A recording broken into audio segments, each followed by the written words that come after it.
বাংলা জয় বঙ্গবন্ধু আর মায়ের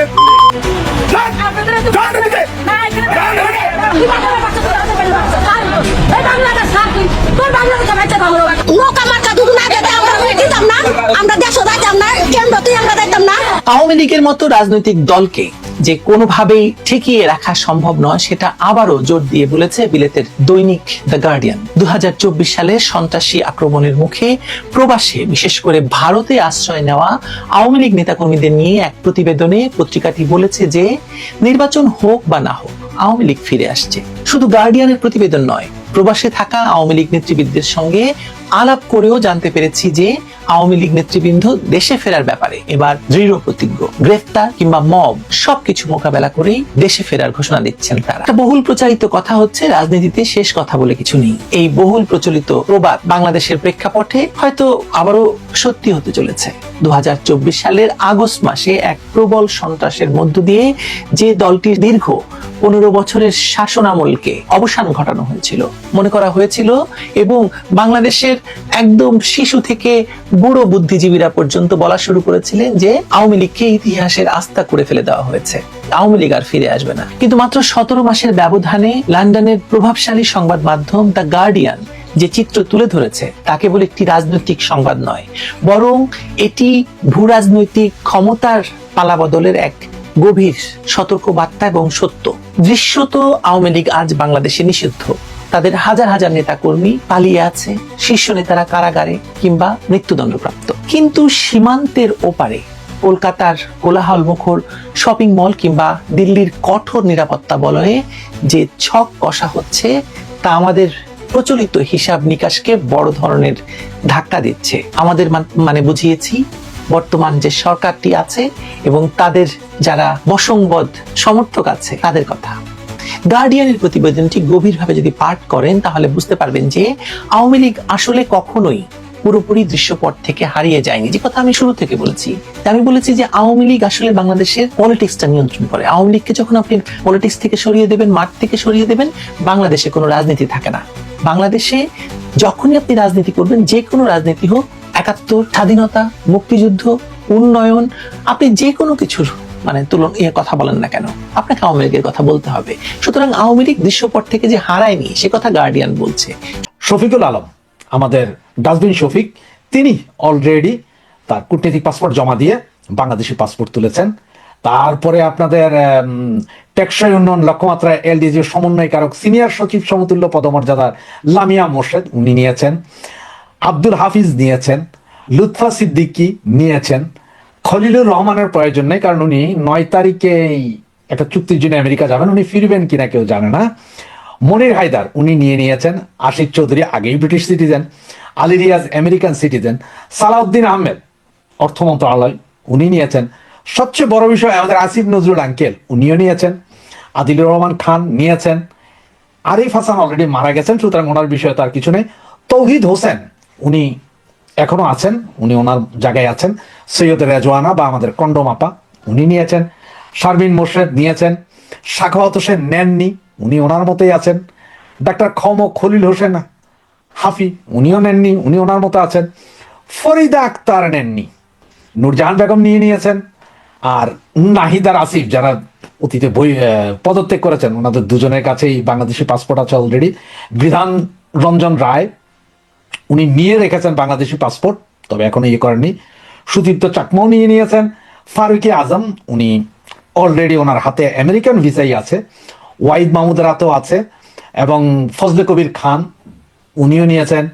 আলী ইমাম মজুমদার, জাহাঙ্গীর আলম চৌধুরী, শেখ বশির উদ্দিন, সবচেয়ে যে বিমানের এই যে আপনার বিমানের যে এই বিমানবন্দর যে আগুনটা লেগেছিল যার পেছনে ছিল এই শেখ বশির উদ্দিন, যিনি বস্ত্র, পাট, বেসামরিক বিমান, পরিবহন ও পর্যটন মন্ত্রণালয়ের, খনিজ মন্ত্রণালয়ের উপদেষ্টা, উনি ওনার পাসপোর্টে আমেরিকান ভিসা অলরেডি হাতেই আছেন।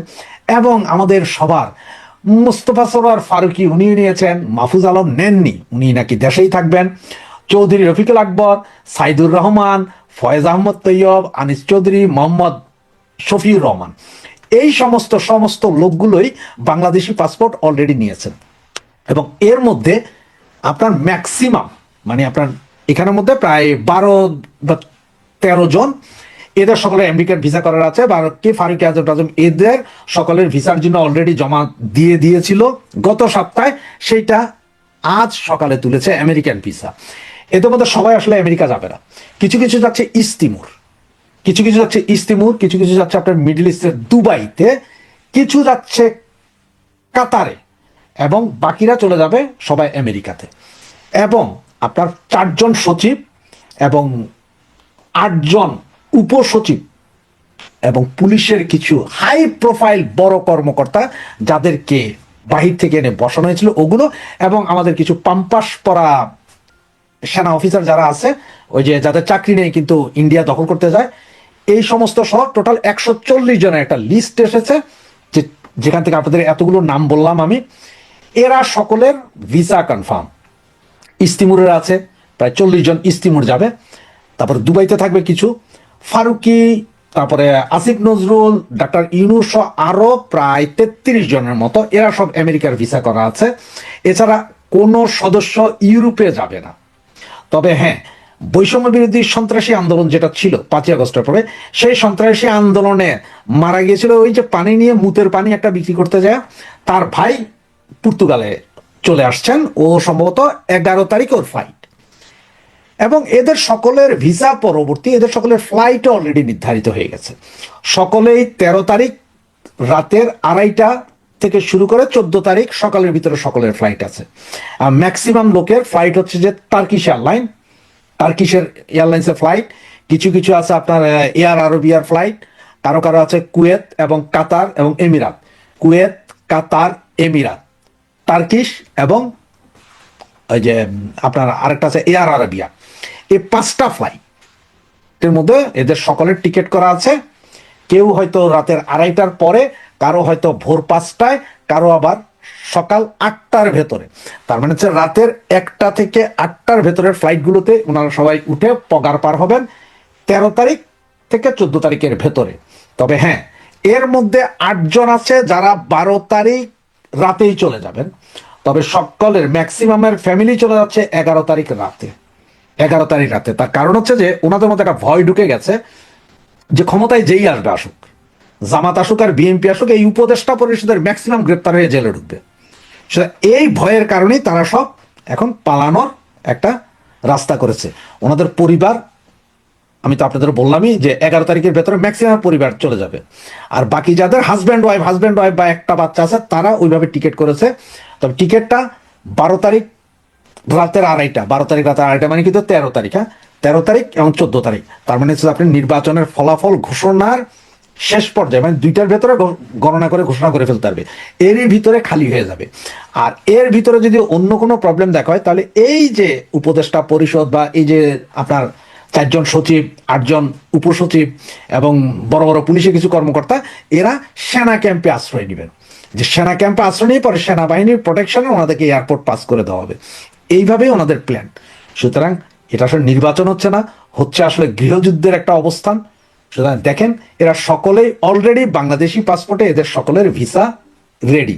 আমি এর আগে, আজ থেকে আপনার 2.5 মাস আগে আরেকটা কন্টেন্টে বলেছিলাম আপনাদেরকে বিভিন্ন দেশে, এবং এখানে একটা জিনিস 63 জন ব্যক্তির ভিসা আছে, টার্কির ভিসা আছে সরাসরি, 63 জনের সোজা টার্কির ভিসা আছে।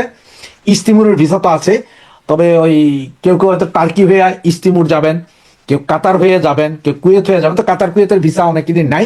তবে দুবাইয়ের ভিসা আছে নাকি 12 থেকে 15 জনের দুবাইয়ের ভিসা আছে, গোল্ডেন ভিসা যেটাকে বলে। ওনারা সবাই দুবাইতে অলরেডি গোল্ডেন ভিসা মানে তো বুঝেন ইনভেস্ট করছে। এবং আপনার এই যে 140 জনের ভেতরে শুধু উপদেষ্টা তো মাত্র 17 জন, বাকি পুলিশের লোক, অমুক লোক তমুক লোক সব মিলে 60 জন। আর বাকিরা হচ্ছে কারা জানেন? এই যে গত 18 মাসে যারা দুর্নীতি করে, বৈষম্য বিরোধীর নাম দিয়ে দুর্নীতি করে মোটা অঙ্ক টাকা নিয়েছেন, এগুলো সব পালাবে সবাই। এবং এমন হতে পারে কেউ কেউ 11 তারিখেও চলে যেতে পারে, 11 তারিখ রাতের বেলাও চলে যেতে পারে। এই হচ্ছে আজকের এই মুহূর্ত পর্যন্ত খবর। বাকি অংশ দেখি। তবে হ্যাঁ, এটা আছে যে আমার কাছে কিছু কাগজপত্র হতে আসতে পারে, সকলের বিমানের টিকিটের একটা চলছে, সেটা যদি আসে পুরোটাই ফাঁস করে দেব।